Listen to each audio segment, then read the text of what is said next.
என்னடா சொல்ற? எப்போ?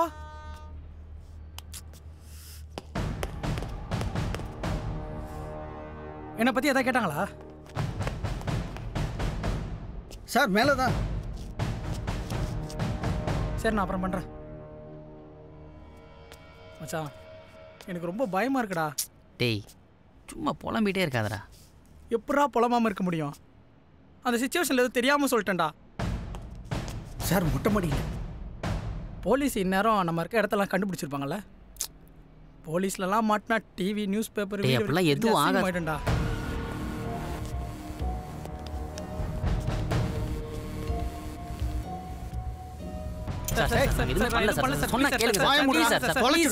நீங்களாச்சும் நாங்க சொல்றது கொஞ்சம் கேளுங்க சார். நாங்க எதுவுமே பண்ணல sir. Sir please sir. Sir கேட்குற கேள்விக்கு மட்டும் பதில். கொச்சின்ல இருக்க நீ ஏன் போய் சொன்ன?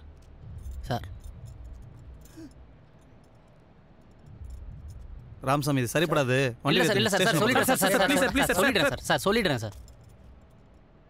ஒரு பயத்தில் தான் சார் அப்படி பண்ணிட்டேன். அவளை யாரோ கொலை பண்ணிட்டாங்கன்னு காலை தான் சார் கேள்விப்பட்டேன். கொஞ்ச நாள் முன்னாடி தான் வந்து என்னை பார்க்க வந்திருந்தா. ஸோ இதையும் கனெக்ட் பண்ணி போலீஸ் எப்படி என்னை தேடி வருவாங்கன்னு தோணுச்சு. அதான் நான் கொலை நடந்த நேரத்தில் கொச்சினில் இருந்தேன்னு சொன்னால் என்னை விட்டுருவாங்கன்னு தான் சார் அப்படி பண்ணேன். மற்றபடி இந்த கொலைக்கு எனக்கு எந்த சம்மந்தமும் இல்லை சார். சரி, நீ பயத்தில் தான் அப்படி பண்ணேங்கிறத நான் நம்புறேன்னே வச்சுக்கோமே. ஆனால் கொலைக்கு நீ காரணம் இல்லைங்கிறத நான் எப்படி நம்புறது? சார், அவள் நான் லவ் பண்ண பொண்ணு சார். நான் எப்படி சார் அவளை கொலை பண்ணியிருப்பேன்? இப்போல்லாம் லவ் பண்ண பொண்ணை கொலை பண்ணுறதுனால ட்ரெண்டாக வச்சுட்டு சுற்றுறீங்க. நான் அப்படி இல்லை சார். டிசம்பர் 18, 2013 ஒரு மறக்க முடியாத நாள். அப்போ தான் அவளை ஃபஸ்ட்டு பார்த்தேன்.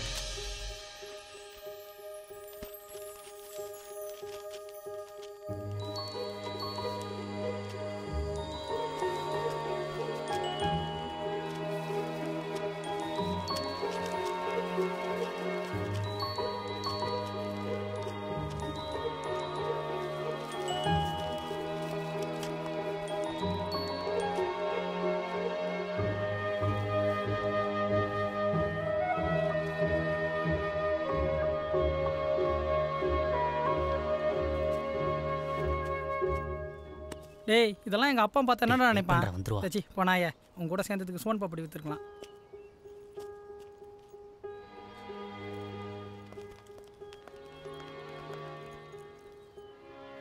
செம. போடாவா? டேய், பொண்ணுங்களை பார்த்ததும் பசங்களை கட்டி விடுற பழக்கத்தை எப்படா மாற்ற போறீங்க? சேடிஸ்ட்.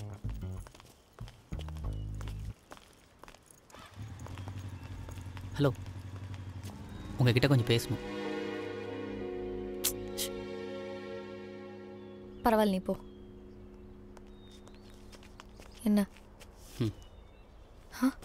அடா, பயப்படாதீங்க. லவ் லெட்டர்லாம் இல்லை. மார்னிங் நான் உங்களை இடிச்சப்போ அந்த பேப்பரை மிஸ் பண்ணிட்டு போயிட்டீங்க. ஓ, அதான் சரி கொடுத்துட்டு அப்படியே சாரி சொல்லிட்டு போகலான்னு வந்தேன். இல்லை பரவாயில்ல, தெரியாமல் தான் நடந்துச்சு. தேங்க்ஸ். அப்புறம் தப்பாக எடுத்துக்காதீங்க. உங்கள் ஸ்டோரி படித்தேன். ஒரு சின்ன போர்ஷன் தான் படிக்க முடிஞ்சிச்சு. ஆனால் ரொம்ப யதார்த்தமாக இருந்துச்சுங்க. ஒரு சின்ன பொண்ணு தன்னை விட பெரிய ஒரு பையனை அவனுக்கே தெரியாமல் காதலிக்கிறது, சொல்லாத காதலோட அழகு, வலி, பயம், இதெல்லாம் நான் படித்த 2 பக்கத்தில் நம்பவே முடியல. அந்த சின்ன பொண்ணோட இன்னசென்ஸ் ரொம்ப அழகாக இருந்தது. படித்த ஒரே பார்ட்டை வச்சு அவள் இன்னசென்ட்டு முடிவு பண்ணிடாதீங்க. கூடிய சீக்கிரம் ஃபுல் ஸ்டோரி பப்ளிஷ் ஆகும். படிச்சுட்டு சொல்லுங்கள். கண்டிப்பாங்க. அந்த 2 பக்கத்தோட தாக்கமே என்னை விட்டு போகல. உங்கள் ரைட்டிங்கில் ஏதோ ஒரு சீக்ரெட் இருக்குங்க. நிறையா புக்ஸ் படிப்பீங்களோ? சிரிக்காதீங்க, சீரியஸாக தான் கேட்குறேன். அப்படி தான் இருந்தால் சொல்லுங்கள். சொல்கிறேன், ஆனால் ஒரு கண்டிஷன். சொல்லுங்கள். எனக்கு அந்த பஸ் ஸ்டாப் வரைக்கும் கம்பெனி கொடுக்க முடியுமா? இல்லை, எனக்கு நான் என்ன பயம், அதுக்கு தான் அவளை கூட கூப்பிட்டு வந்தேன். நீங்கள் அவளையும் போக சொல்லிட்டீங்க. ஏங்க, இதெல்லாம் என் கடமைங்க. வாங்க. நிறைய புக் படிப்பேனான்னு கேட்டிங்கல்ல. நான் இது வரைக்கும் ஒரு புக் கூட படித்ததில்லை, என் அகாடமிக் புக்ஸ் தவிர. அட, சும்மா சொல்லாதீங்க. நான் பெருசாக எக்ஸ்பர்ட்லாம் இல்லைனாலும் நல்ல ரைட்டிங் எதுன்னு பேசிக்காக தெரியும். நான் சீரியஸாக சொல்கிறேன். அப்புறம் எப்படி இவ்வளோ நேச்சுரலா? கற்பனைங்கிறது ஒரு கதைக்கு சுவாரஸ்யத்தை தரும், ஆனால் உண்மை யதார்த்தத்தை தரும். அந்த உண்மையோட யதார்த்தம் எனக்கு ரொம்ப பிடிக்கும். நம்ம மனசு நிறைய கற்பனையை உருவாக்கும், ஆனால் கண்ணு இல்லை, நிஜத்தை காட்டிடும். கண்ணு காட்ட நிஜத்தை தான் நான் நம்புவேன். சும்மா ஒரு ரூம்லேயே யோசிச்சு எழுதுனா அது வெறும் வார்த்தையாக தான் இருக்கும். ஒரு தேடல் வேணும். அந்த தேடல் இருந்தால் தான் நம்ம கதைக்கு உண்மையோட சேர்த்து உயிரையும் கொடுக்க முடியும். எனிவே என்னை இது வரைக்கும் ட்ராப் பண்ணதுக்கு தேங்க்ஸ். சரி பரவாயில்லைங்க. ஏங்க அப்புறம் இனிமேல் எங்கே நாய் பயம் வந்தாலும் என்ன கூப்பிடுங்க.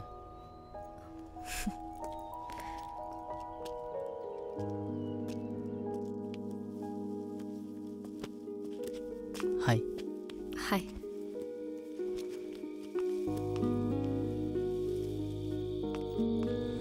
ஹாய்.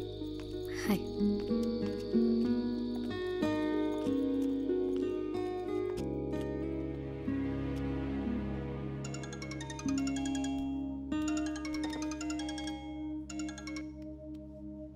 ஹலோ. ஹாய்ங்க, நான் தான் பிரசாந்த் பேசுகிறேன். என்ன பண்ணுறீங்க? சொல்லுங்கள் பிரசாந்த். இல்லைங்க, சும்மா தான் கால் பண்ணேன். ஃப்ரீயாக இருக்கீங்களா? வெளில எங்கேயாவது மீட் பண்ணலாமா? இல்லை, எனக்கு புக் பப்ளிஷ் பண்ணுற வேலையெல்லாம் இருக்குது. ஓ சரிங்க, பப்ளிஷ் பண்ணதும் சொல்லுங்கள். Yeah sure. சரி, நான் கிளம்பணும். பாய். Take care. ஏங்க ஒரு நிமிஷம், உங்ககிட்ட கொஞ்சம் பேசணும். எப்படி சொல்கிறதுனே தெரில, ஆனால் சொல்லலைன்னா தலையே வெடிச்சிடும் போல இருக்கு. அதான் அன்றைக்கி எப்படியா சொல்லிடலான்னு வந்துட்டேன். நான் ஸ்ட்ரைட்டாகவே சொல்லிடுறேன், எனக்கு உங்களை ரொம்ப பிடிச்சிருக்கு. I love you. ஏதாவது சொல்லிட்டு போங்க. Yes, no. நோ. கொஞ்சம் யோசிச்சு. I am already in a relationship. ஆனால் நீங்கள் இதை பற்றி எதுவுமே சொல்லவே இல்லையே. நான் எதுக்கு சொல்லணும்? சொல்கிறதுக்கான அவசியமே இல்லையே பிரசாந்த். ஓ பாய்.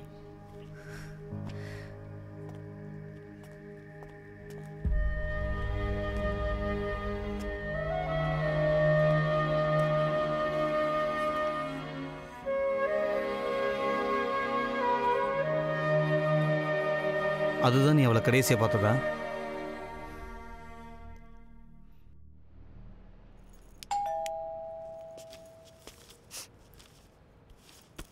Courier madam.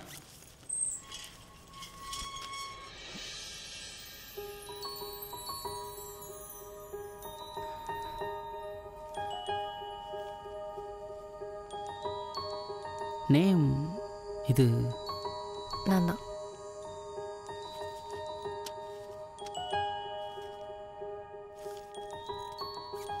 தேங்க்ஸ். என்ன நேமெல்லாம் புதுசா தோணுச்சு. இயல்னா இயற்கைன்னு அர்த்தம். யோசிச்சு பார்த்தப்ப என்ன மாதிரியே இருந்துச்சு, அதான்.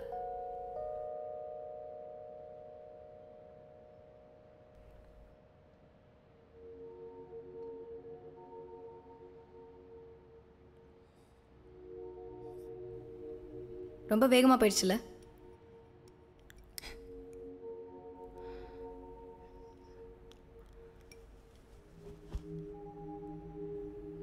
எப்படி இருக்காரு உங்க?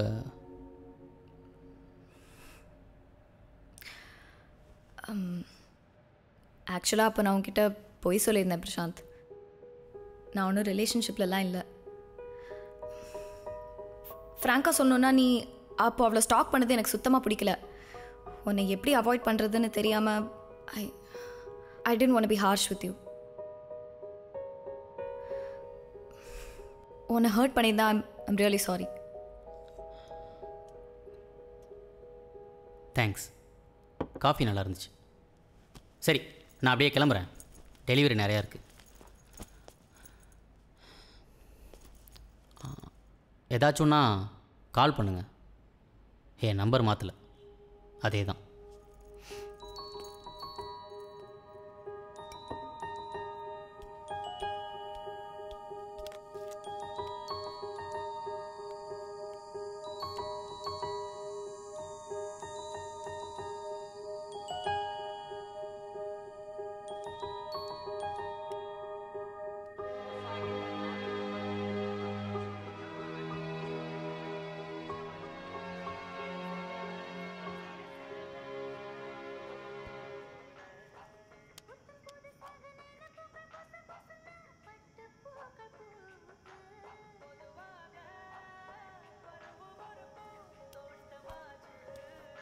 அம்மா எனக்கு போதுமா.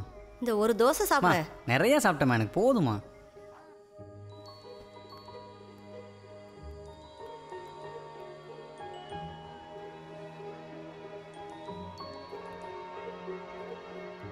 என் நம்பர்லாம் இன்னும் இருக்கா?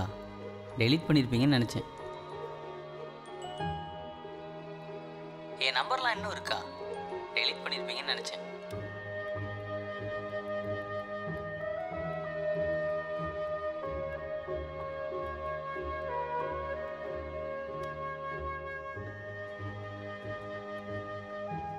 ஏன் டெலீட் பண்ணல?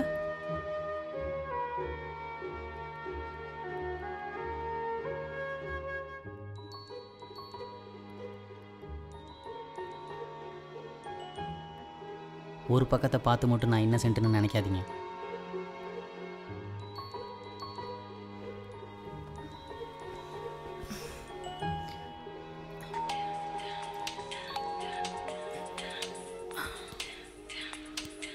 ஹலோ, இன்னும் ஞாபகம் இருக்கா? பரவாயில்லையே. மறக்கக்கூடிய விஷயமா? அந்த நாள், அந்த 2 பக்க கதை, அந்த டீனேஜ் பொண்ணு. இன்னொன்று சொல்லவா? A gift to my secret lover. உங்கள் புக்கு பப்ளிஷ் ஆனதும் தேடி கண்டுபிடிச்சி வாங்கி படித்தேன். முழு கதையும் தெரிஞ்சே ஆகணுன்ற ஆர்வத்தில். என்ன ஒரு ரைட்டிங்க, சான்ஸே இல்லை. எல்லாரோட லைஃப்லையும் அப்படி ஒருத்தங்க இருப்பாங்கல்ல. அறியாத வயசு, அப்படி கூட சொல்ல முடியாது, அரைக்குறையாக அறிஞ்ச வயசில் வர்ற அந்த, என்ன சொல்கிறது, கலப்படமே இல்லாத அந்த காதலும் அழகு தானே. ஆனால் அந்த லவ் அவளை அப்படி ஒரு விஷயம் பண்ண வைக்கணும் நான் எதிர்பார்க்கவே இல்லைங்க. அட்லீஸ்ட் அவன் முன்னாடியாவது போய் நின்றுக்கலாமே. அப்படி ஒருத்தர் இருந்தான்றதே அவன் வாழ்க்கையில் கடைசி வரைக்கும் அவனுக்கு தெரியாமல் போயிடுச்சு. எனக்கு படித்தப்போ ஒரு 2 டவுட் இருந்துச்சுங்க. கேட்கலாமா? ஆ கேளுங்க. அவ்வளோ காஸ்ட்லியான மொபைலை கிஃப்டாக வாங்கி கொடுக்குற அளவுக்கு அவளுக்கு ஏது காசு? அப்போ நீங்கள் கதையை சரியாக படிக்கலைன்னு நினைக்கிறேன். நிறைய கேள்விக்கான பதில் நம்ம கண்ணு முன்னாடியே தான் இருக்கும். என்ன ஒன்று, அதுதான் பதில்னு நமக்கு அப்போ தெரியாது. இன்னொரு முறை படித்து பாருங்க, கண்டிப்பாக புரியும். கண்டிப்பாங்க. அப்புறம் ஒரு சின்ன ரெக்வஸ்ட். என்னது? ஆத்தர் சைன் பண்ண காப்பி கிடைக்குமா? அதுக்கு என்ன, தந்துட்டா போச்சு.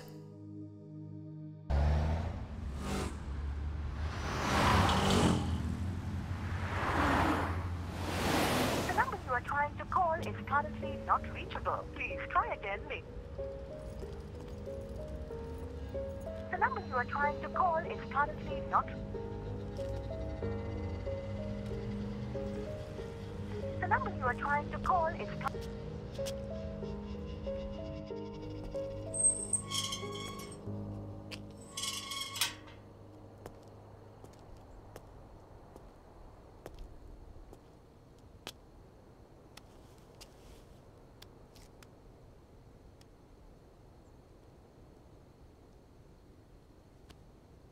ஹே, எங்கே இருக்க நீ? 2 நாளாக உன்னை பார்க்கவும் முடியல, ஃபோன் பண்ண ரீச்சும் ஆகலை. நான் தான் சொன்னேனே என்னோட செகண்ட் நாவலுக்காக ரிசர்ச் பண்ண வந்திருக்கேன்னு. சரி, ஓகே, நான் ஒரு ரூம் வெளில தான் இருக்கேன், சீக்கிரம் வா. எனக்கு இங்கே லேட் ஆகும்னு நினைக்கிறேன். நீ பேசாமல் கிளம்பு, நம்ம நாளைக்கு மீட் பண்ணலாம். இல்லை பரவாயில்ல, நான் வெயிட் பண்ணுறேன். நீ முடிஞ்ச வரைக்கும் சீக்கிரம் வா. ஹே, நாளைக்கு மீட் பண்ணலாம். Hello. Hey, hello. Hello.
I write what I see.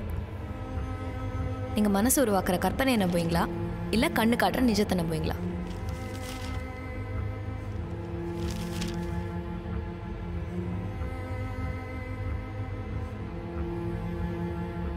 சும்மா ஒரு ரூம்லேயே யோசிச்சு எழுதுனா அது வெறும் வார்த்தையாக தான் இருக்கும். ஒரு தேடல் வேணும். அந்த தேடல் இருந்தால் தான் நம்ம கதைக்கு உண்மையோட சேர்த்து உயிரையும் கொடுக்க முடியும்.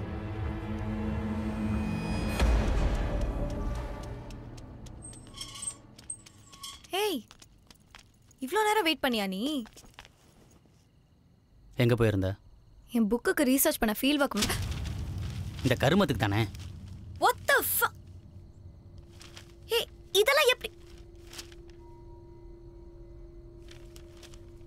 லுக் பிரசாந்த், உன்கிட்ட இதை பற்றி சொல்லக்கூடாதுலாம் நான் நினைக்கல. ஆனால் சொன்னா நீ எப்படி எடுத்துப்பியோன்ற பயத்தில் தான் நான். சரி, மழை வர மாதிரி இருக்கு, உள்ள போய் பேசலாம் வா. கையடி. தொடாத என்ன இந்த அசிங்கமான கையால். என்ன சொன்ன? சும்மா நிறுத்திடி. கண்டவன் கூடலாம் வந்து பத்தினி வேஷம் போடுறியா? பிரசாந்த், நான் உன்கிட்ட இதை மறைக்கணும்லாம் நினைக்கல. நான் சொல்ல போகிற விஷயத்தை புரிஞ்சுக்கிற அளவுக்கு உனக்கு மெச்சாரிட்டி இருக்கான்னு எனக்கு தெரியல. I wanted to write erotic novels. இங்க பாரு, நம்ம பேச போற விஷயத்துக்கு சொல்ல போற கதைக்கு செக்ஸ் ஒரு டூல், அவ்வளவுதான். It's art, it's just purely art Prashanth. எப்படி கண்டவன் கூடலாம் வந்து அது ஆர்ட்னு சொல்ற? லுக் பிரசாந்த், வெளியில இருந்து பார்க்குற உனக்கு இதெல்லாம் காம்ப்ளிகேட்டடாக தான் தெரியும். In fact it's just really simple. லவ்வும் செக்ஸும் வேற வேற விஷயம். நீ கண்டவன் கூடலாம் வருவ, அதை நான் புரிஞ்சுக்கணும். செக்ஸ்னா உனக்கு அவ்வளோ சிம்பிளான விஷயம் இல்லை. அம்மா அப்பா சொல்லி கொடுத்து வளர்த்துருந்தா தெரிஞ்சிருக்கும். நான் எத்தனையோ ஸ்ட்ரேஞ்சர்ஸை என் கதைக்காக மீட் பண்ணியிருக்கேன், அவங்க கூட டைம் ஸ்பெண்ட் பண்ணியிருக்கேன். உனக்கு தான் தெரியுமே, அந்த மாதிரி இந்த கதைக்கு தேவைப்பட்டது செக்ஸ். அதனால அதை செஞ்சேன். அப்போதான் என் கதைக்கு என்னால் உண்மையோட சேர்த்து உயிரையும் கொடுக்க முடியும். அது வெறும் sex Prashanth. But I love you. I love you to the core. Please அது புரிஞ்சுக்கோ. ஏன் யுவர் லாஜிக் எப்படி? லவ்வும் செக்ஸும் உனக்கு வேற வேற இல்லை. கள்ளப்படமே இல்லாத ஒரு காதலோட வெளிப்பாடு தாண்டி காமம்னு நான் நம்புகிறேன். நீ சொன்னியே பெரிய லிஸ்ட்டு, அதுக்கு தமிழில் பச்சையாக ஒரு பேர் இருக்கு. உனக்கு தெரியும்னு நினைக்கிறேன். இனிமேல் நமக்குள்ள ஒத்து வராது. வாட்? இதோட முடிச்சுக்கலாம். மேபி நான் பண்ணது தப்பாவே கூட இருக்கு. கியூ பிரசாந்த், மேபி ப்ளீஸ் பிரசாந்த். பிரசாந்த், பிரசாந்த்.